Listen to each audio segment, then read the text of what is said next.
depozitat bankare, këtu e kemi problemin e kamatës.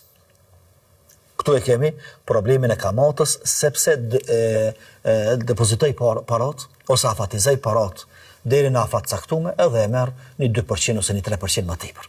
Që i bjen se unë në këtë rast i kum hazu bankës, ata i quajnë depozita bankare ose afatizime të bankare, mirë po në ekonominë islame kjo është bërsh.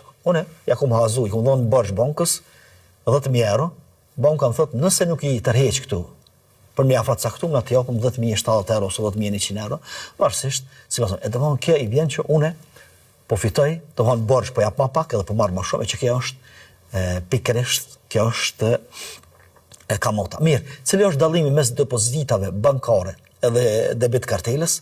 Dallimi është esencial. Sepse, më thonë, debit kartela nuk ka kamatën ta, as ka mundësi mu sjell kamata rësoj, ndërsa depozitat bankare ka kamatën e ta. Kjo e para. E dyta, në llogarinë rrjedhëse temën, unë mundem me tërheq sa du, edhe mundem me vendos sa du. Domethënë thjesht qarkulloj pa problem. Domethënë pa një problem, pa një limit të caktuar i tërheqi. Domethënë nëse më kalon edhe më del paga mujore, mundem me tërheq në momentin kur del, mundem me tërheq mas një dite, mas 2 dite, pjesë kur duhet. Domethënë nuk ka kufizime. Përderisa depozitat bankare në momentin kur i tërheq, para e prish afatizimin edhe e humb shpërblimin që i thot banka, ndërsa ne i themi kamat. Në ekonominë islame i themi kamat.